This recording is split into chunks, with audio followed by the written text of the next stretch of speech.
چاند be be صاحبہ ہیں آپ. السلام علیکم.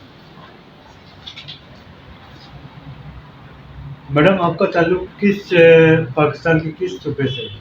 میرا تعلق ساؤتھ وزیرستان سے ہے اور محسود قبیلے سے میرا تعلق ہے. آپ کو شعبہ قانون کی طرف آنے کا خیال کیسا ہے؟ میں تو اتنا اسکول سے تھوڑا سا تھا، لیکن ہمارے ہاں چونکہ وومین کو اتنا زیادہ پریورٹی نہیں دی جا سکتی، تو آپ یہ نہیں کہہ سکتے کہ اس وقت سے تھا. لیکن جب یونیورسٹی میں آئی، جب کالج میں آئی، تو دین آئی ڈیسائیڈ کہ مجھے لاء میں جانا چاہیے. کیریئر کے اس زمانے میں کن شخصیات نے میڈم آپ کی رہنمائی کرنا؟ سب سے زیادہ سپورٹ تو میرے بابا کا ہے، ڈیفینیٹلی والدین کا ہی ہے، لیکن بابا کا سب سے زیادہ سپورٹ اس وقت تھا جب اس وقت آج سے 20 سال پہلے کی میں بات کر رہی ہوں کہ جب بیٹیوں کو اسپیشلی ہمارے ایریا میں کچھ بھی نہیں سمجھا جاتا تھا، تو بابا کی وجہ سے ٹوڈے آئی ایم ہیئر. اور اس نے ہمیشہ مجھے سپورٹ کیا ہے کہ آپ پڑھو، آپ آگے بڑھو، لوگوں پہ توجہ مت دو، ماحول پہ توجہ مت دو. تو آج تو بابا میرے نہیں رہے اس دنیا میں، لیکن میں سمجھتی ہوں کہ میرے والدین کا اور اسپیشلی بابا کا بہت بڑا ہاتھ ہے. میڈم سول کورٹ سے لے کر سپریم کورٹ تک کا سفر کیسے محسوس کرتی ہیں؟ بہت مزہ بھی آتا ہے اور بہت مشکل بھی ہے. اس طرح جیسے پنجاب کی بیٹیوں کو یہ فیسلٹیز تھی تو بہت آسان ہے، ان کے لیے ہماری بہت مشکل ہے، کیونکہ میں ایک ماں بھی ہوں، ایک بہو بھی ہوں، بہن بھی ہوں، نند بھی ہوں، جٹانی بھی ہوں، اور پھر یہ سوچنا کہ میں انڈیپینڈنٹ پریکٹس کروں گی، یہ اور وہ بھی محسود قبائل کے ساتھ میرا، چونکہ میرے ہسبینڈ بھی محسود سے ہیں، تو بہت ہارڈ ٹاسک تھی، جس کے لیے مجھے کئی دفعہ پریکٹس سے مجھے انہوں نے بند کیا. پھر کہنے لگے کہ نہیں، یہ تو میل ڈومینیٹڈ پروفیشن ہے. تو یہاں پہنچتے پہنچتے بہت میں نے ٹف ٹائم دیکھی. ایک ایسا بھی وقت آیا کہ مجھے خود سے فیل ہونے لگا کہ میں تو کچھ غلط تو نہیں کر رہی کہیں مینٹلی. آپ it's a different form of harassments بھی میں نے لائف میں دیکھی ہے، آج میں سمجھتی ہوں. تو بہت، اور یہاں پہنچ کر مجھے اس بات کا مزہ پھر آیا کہ آج لوگ میرے نام سے اپنے بیٹیوں کا نام رکھ رہے ہیں. آج وہی لوگ کہتے ہیں کہ ہماری بیٹی آپ کی طرح ہو. لیکن میں سوچتی ہوں کہ جو 20-22 سال جو میں نے ٹف ٹائم دیکھا، کہ جب میں بہو کے روپ میں آتی تھی تو مجھ سے یہ ایکسپیکٹ کیا جاتا تھا کہ میں بہو بھی بنوں گی، میں بیوی بھی بنوں، میں ماں بھی بنوں، پھر بچوں کا ساتھ. تو یہ بہت مشکل ٹاسک ہے. جب آپ بیٹیوں کو پروفیشنل بنانا چاہتے ہیں تو اس کو تھوڑا کنسیشن اس کے ساتھ ہونی چاہیے. اور اسپیشلی میں اپنے کاسٹ کے لوگوں کو کہوں گی، محسودوں کو کہوں گی، مختلف اس طرح کی جو ایجنسیز کی ٹرائبلز ہیں، کہ اگر اپنے بچوں کو آگے بڑھانا ہے تو اس کو صرف یہ مت کہے کہ آپ پڑھیں، اس کو سرکمسٹانسز، ماحول بھی ایسا پرووائڈ کریں. اور اب میرا ہسبینڈ میرا بہت ساتھ دے رہا ہے، اسی کی وجہ سے شاید میں سپریم کورٹ بار تک پہنچی. کیونکہ جب میں نے انٹرویو بھی تھا تب میری بیٹی جو آج میری بیٹی ماشاء اللہ گولڈ میڈل اس نے لے لیا. تو اب مانتے ہیں کہ لوگ کہ ایک وومن کو جب آپ پڑھاتے ہو، اس کا مطلب یہ آپ خاندان کو پڑھاتے ہو.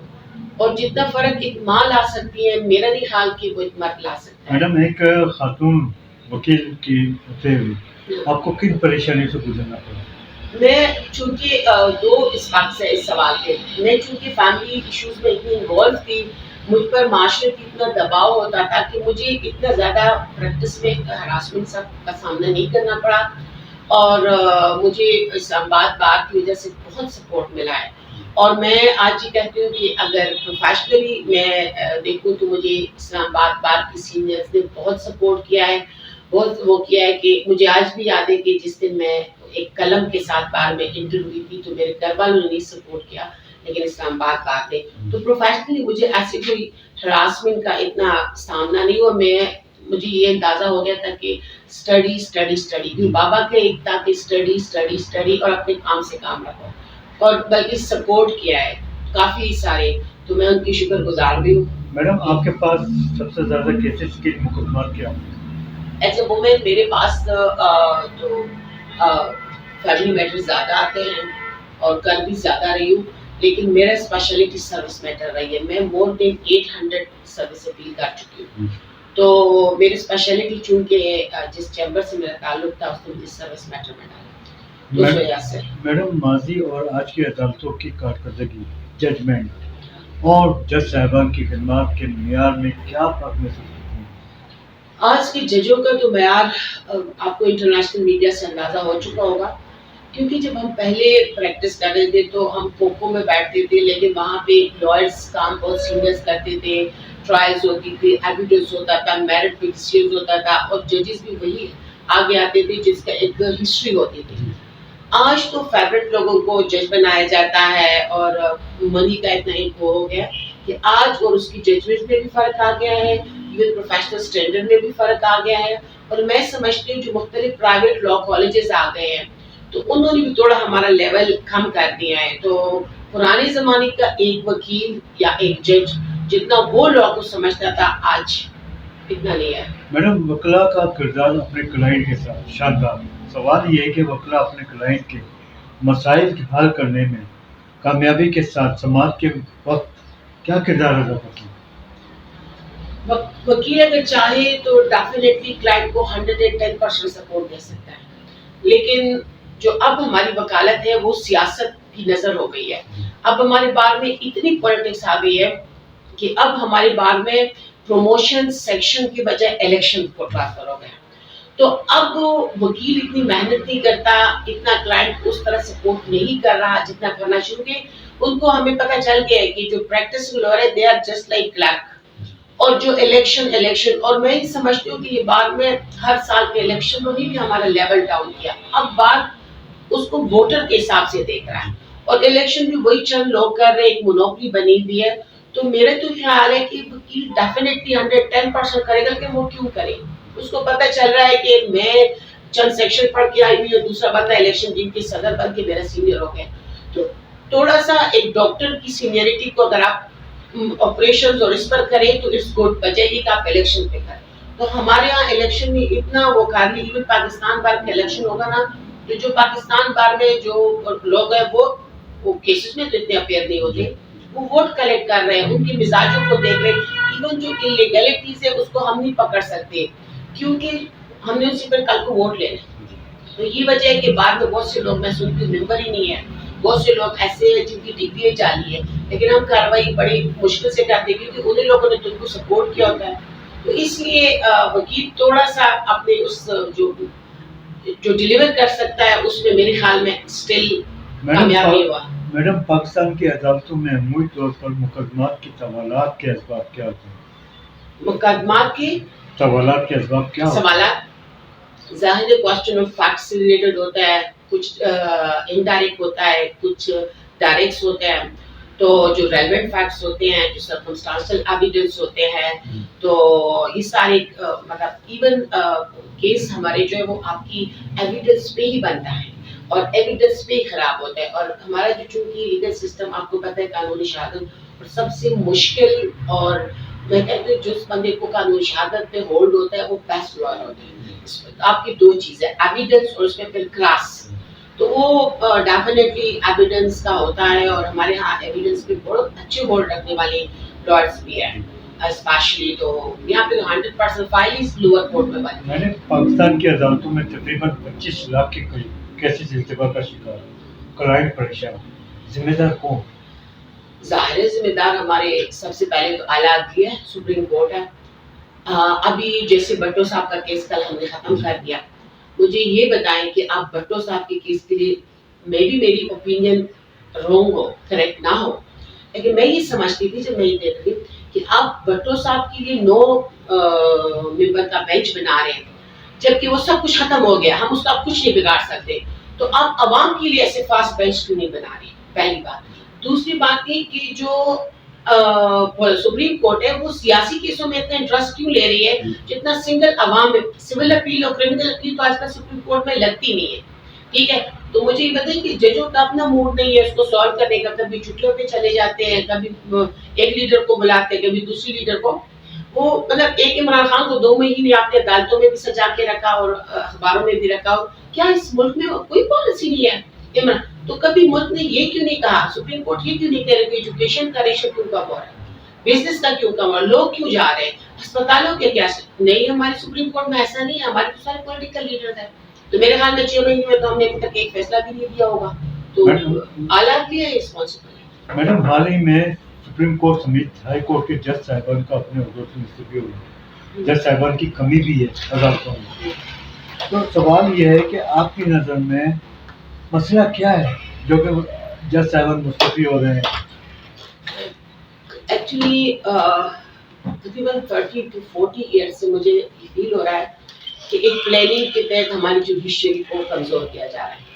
5ویں نمبر 6 نمبر کے جج کو آپ اٹھا کے وہ کر لیتے ہو. میں اس کی بھی اگینسٹ نہیں ہوں if he is a competent, لیکن ایک بے چینی پائی جاتی ہے ایک بات. دوسری بات یہ کہ جو جج صاحبان ہیں ان پر آپ نے کوئی چیک نہیں رکھا. اس کے بھی تھرڈ ویری امپورٹنٹ تھنگ ہے کہ یہ کیسے ہائی کورٹ سول جج کا آپ ایگزام لیتے ہیں، ایڈیجے ایڈیشنل کا آپ ایگزام لیتے ہیں، ہائی کورٹ کا جج آپ ڈائریکٹ بار سے لیتے ہو. یہ کیوں آپ لے رہے ہو؟ وہ وہی بندہ لیتے ہیں جو کل کو سسٹم کو سپورٹ کرے، جبکہ میں سمجھتی ہوں آپ وہی بندہ جج لے کہ عوام کو سپورٹ کرے. ہم نے عوامی اداروں کو تو کبھی اس نیت سے ایکٹیویٹ ہی نہیں کیا کہ عوام کے ادارے، ہم تو سمجھتے ہیں کہ ہمارے کسی خاص مقصد کے ادارے ہیں. تو جتنی بھی ہمارے جج صاحبان ہیں اس میں خود اتنا ان کو یہ پتہ ہے کہ میں اتنا اسٹرانگ ہوں کہ اگر میں کچھ کروں گی بھی سارا تو شاید میرے بیک ہے، کیونکہ جو آپ نے سسٹم بنایا ہے. تو میرے خیال میں 30-40 ایئر سے ہمارا جو ججز کی اپوائنٹمنٹ ہے انہوں نے ان کو اتنا کرپٹ بنا دیا ہے کہ اب اس کو میرا تو یہ خیال ہے کہ ایک اسٹرانگ چند ڈیسیژنز کی ضرورت ہے. لیکن میڈم عدالتوں میں آئین پاکستان موجود، قانون موجود، جج صاحبان کے پاس قلم کی طاقت ہے. سوال یہ ہے کہ انصاف دلانے میں پریشان کیوں ہیں آج کل کے جج صاحبان کیسے فاصلے دیں جب آپ ان کی ویڈیوز بناتے ہیں؟ جج صاحبان بھی تو انسان ہے، ان کی بچے بیٹیاں ہیں بیٹے ہیں، آپ ان کو ہراس کر رہے ہوتے ہیں ڈفرنٹ فارم. کوئی ججز کا جیسے ارشد جج کا یا اس کا اس طرح کا مرڈر اور اس طریقے سے، تو وہ بھی انسان ہے. دوسرے کہ ہم کس پلیٹ فارم پہ جائیں. ایون ہمارا چیف جسٹس جب ہے جو سپریم کورٹ کا ہے وہ بھی کوئی اوپن سو موٹو آج کل نہیں دے سکتا. جہاں میرا خیال ہے میں ایک ادنا سا ممبر ہوں، باقی میں بھی میری رائے تو، لیکن سپریم کورٹ چند چیزوں پہ ایسے خاموش ہوتی ہے کہ میں کبھی کبھی حیران ہوتی ہوں. مطلب جب کبھی کوئی ریپ کیس ہوتا ہے تو سپریم کورٹ کو تو ڈائریکٹ سو موٹو لینا چاہیے. آج کل ہر میٹر کو آپ یہ دیکھتے ہیں، مطلب اتنا زیادہ جو مجھے ملٹری ہمارے اندر گھس چکی ہے. اب ایک رولز بنا وہ ایک دن بعد مولسے میں بیٹھے ہوئے 3 بندوں نے ہماری بات کی ممبرشپ لے لی. ہم اسکروٹنی نہیں کر سکتے، ہم کچھ کر ہی نہیں سکتے. پھر جب کہ کوئی جج کے خلاف اگر کوئی لیگیشن ہو، اس وقت میں ایک بات جو کہہ رہی ہوں چونکہ میں سینئر ہو گئی، چند ہمارے جج صاحبان جو ہیں وہ بیلز پٹیشن میں پیسوں کی ڈیمانڈ کرتے ہیں. ٹھیک ہے، ہم کچھ نہیں کر سکتے. ہم اس لیے نہیں کر سکتے کہ ہم کہاں سے کس کو کیسے روکیں. ہمارا چیک اینڈ بیلنس کو تو آپ نے مفلوج کیا ہوا ہے. تو اس وجہ سے ہم بھی بس چل رہے ہیں سسٹم میں، ہم اپنے آپ کو بچا لیتے ہیں ٹو سم ایکسٹینٹ، اپنے گرینڈ کو بچا لیتے ہیں. ادروائز ہم بات کو نہیں بچا سکتے، کیونکہ کل کو پریزیڈنشل الیکشن انہی کی جو ایک لوبی ہے. تو لوبی کون کرتا ہے؟ لوبی یہی لوگ کرتے ہیں جو آپ سے بینیفٹ لیتے ہیں. اور ایک پروفیشنل آدمی کو کسی سے کیا بینیفٹ ہوگا؟ کیس کرو گھر جاؤ. لیکن جن جو بینیفٹ ہے وہ لوبی، اور آپ کی لوبی یہی لوگ کرتے ہیں. میڈم کمشنر راول پنڈی چٹا صاحب، یس، چیف جسٹس صاحب کے ساتھ الیکشن کمیشنر کو نشانہ کیوں بنایا، تنقید کا نشانہ کیوں بنایا؟ اس نے جب یہ اسٹیٹمنٹ دی ہے، بڑی اسٹرانگ اسٹیٹمنٹ دیا ہے. اب لوگ یہ کہتے ہیں کہ اس نے چیف جسٹس کو تو اس اسٹیٹمنٹ کے بعد اس وقت تک سسپینڈ کرنا چاہیے تھا کہ جب تک اس کی ویریفیکیشن نہ ہو. لیکن اس وقت ہمارے ملک میں نہ تو چیف جسٹس ہے نہ کچھ اور ہے کہ کوئی بات کرے. ہاں یہ ایک بڑا ایزی وے ہے کہ اٹھا لو، عورت کو اٹھاؤ، مرد کو اٹھاؤ، یہ سارا. اگر اس نے غلط بولا ہے تو اس کو بھی سزا ملنی چاہیے. لیکن اگر